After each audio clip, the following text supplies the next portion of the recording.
had been happening in Minnesota for years as billions of dollars has been misplaced. And meanwhile, while people like Governor Tim Walz call people like me a white supremacist, delusional conspiracy theorist, he actually decided to drop out of re-election because I believe of how deep and extensive this fraud is. Thank you very much. The money was already gone. Millions flowing to daycares with blacked out windows. No kids, no staff, no proof. And when someone finally showed up to ask questions, they didn't get answers, they got excuses. If you care where your tax dollars are going, consider following along. Mr. Shirley, you're recognized for your opening statement. Awesome. I'm here today to speak on behalf of all hardworking, law-abiding, tax-paying citizens here inside of the United States. I've helped bring to light widespread fraud that's happening inside our nation, and we the people have had enough of our hard-earned money going towards fraudsters as if it's no big deal. As I speak here, I want to ask everyone a question. How much do we trust when we pay our taxes it's going to benefit our nation? People erupted during the Boston Tea Party over just a few percentages as they believed they were being taxed without representation. Nowadays, we have the representation, but do we trust our representatives? My name is Nick Shirley, and I made a 41-minute video that I posted on platforms like X and YouTube. My video received over 100 million views, and it created instant change within our government. As the federal government launched investigations and departments such as Health and Human Services froze over $185 million in child care funding until businesses can prove they are legitimate businesses. I actually became aware of the fraud that was happening in Minnesota in June of 2025 as I was there for a separate video, and Minnesotans started reaching out to me, asking me if I was making a video on the fraud. I said, well, what fraud? And this lady, she was a real estate agent, and she says, well, I'm having a hard time selling my properties because people are curious about these assisted livings that are popping up next door to some of the houses that we're buying, or the home health care clinics that are popping up, and we don't know who's next to these houses that we're trying to sell. And I said, well, I'm not going to come and make a video if I don't have any proof. So therefore, I left Minnesota, and I continued to look for fraud in the best way I could. And as I was getting my own information, a man by the name of David reached out to me, and he said, hey, I have been investigating this fraud for years now. I have been driving by these child care centers. I have never seen a single child, and I have received information from the state of Minnesota as to how much money these places are receiving. I said, great, let me come to Minnesota and we'll make this video about potential fraud that was taking place inside of Minnesota. We go to a daycare, and I'm instantly surprised by what we see. We arrived, and it was an industrialized building, and there was 2 daycares registered at that building. And the first thing I noticed is all the windows are blacked out, and there's no footprints in the snow of any children. There's no playgrounds or anything that would make it look like it's a child care. But above me, a sign read, open 7 a.m. to 10 p.m. But there was nobody there. The doorbell did not even work. And then we continued to go to other daycares, and we noticed the same pattern. No children, blacked out windows, and one daycare, a learning center, spelled Quality Learning Center instead of Quality Learning Center. They had received $1.9 million, yet with that $1.9 million, they could not even spell Leering right on their sign. Governor Walz has said he's been fighting fraud in Minnesota since 2019 and said the buck stops with him. However, how long would it take for you to notice $1 million leaving your bank account and not knowing where it's going? That's essentially what had been happening in Minnesota for years as billions of dollars has been misplaced.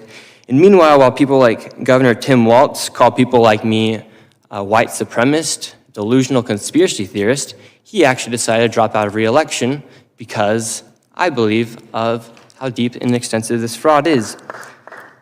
Thank you very much. Since my reporting, the HHS department froze over $185 million, and to this day, not a single business has been able to prove proof of legitimacy.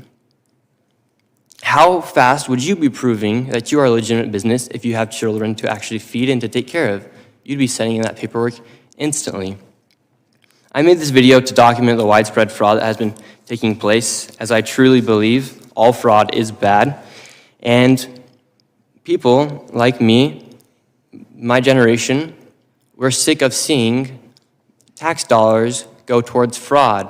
We just want to have the same opportunities that our fathers and our grandparents had. And when you see people making millions of dollars by committing fraud, it upsets everybody from all age demographics. And so I hope today we can have a good conversation, and I think we can all agree that fraud is bad and that fraud is fraud. And I wish the best for our country, and I think that's what needs to be happening, is to crack down on all forms of fraud. So thank you for having me, and God bless the USA. Nick Shirley steps up and doesn't waste time. He says he's here for the hard-working, law-abiding taxpayers who are tired of watching their money disappear into fraud like it's normal. He asks a simple question. When we pay taxes, how much do we actually trust that it benefits the country? He reminds everyone that Americans once erupted over small taxes during the Boston Tea Party. And today, we supposedly have representation. But do we trust the people representing us? Shirley explains that he made a 41-minute investigative video that exploded online, pulling in over 100 million views. And he says it didn't just go viral. It created immediate government action. According to him, the Federal Department of Health and Human Services froze more than $185 million in child care funding until businesses could prove they were legitimate. Then he tells the story of how he first learned about the fraud in Minnesota. Back in June 2025, he was in the state for a separate project when locals started asking him, "Are you making a video about the fraud?" He didn't even know what they meant. One woman, a real estate agent, explained that suspicious assisted living centers and home health care clinics were popping up next to houses, and nobody knew who was running them. Shirley says he refused to report anything without proof, so he left and kept digging. That's when a man named David contacted him. David told Shirley he'd been investigating these child care centers for years. He claimed he'd driven by them repeatedly and never once saw a single child. He also said the state had records showing how much money these places were receiving. So Shirley returned to Minnesota, and what he says he found was shocking. The first daycare was in an industrial building. 2 separate daycare businesses were registered at the same location. The windows were blacked out. There were no footprints in the snow, no playground, nothing that looked like childcare. A sign claimed they were open from 7 a.m. to 10 p.m., but nobody was there. The doorbell didn't even work. Then they visited other centers. Same pattern. Empty buildings, blacked out windows, no children, no activity, and one learning center had a sign misspelling the word learning. Yet Shirley says that place received $1.9 million in funding. He then turns directly toward leadership. Governor Tim Walz has said he's been fighting fraud since 2019 and that the buck stops with him. But Shirley challenges that. How long would it take you to notice $1 million leaving your bank account? He argues Minnesota has been bleeding billions for years, while officials look the other way. He also claims that instead of addressing the issue, people like him were smeared as conspiracy theorists. Shirley ends by returning to the funding freeze. He says not a single business has proven legitimacy yet. And he asks, if you were running a real child care center with real kids to feed, wouldn't you send that paperwork immediately? His message is blunt. Fraud is fraud. Taxpayer money shouldn't fund criminals. And his generation is sick of watching their future stolen while scammers get rich. He closes with a call for accountability and a crackdown on all forms of fraud. God bless the country, but the fraud has to stop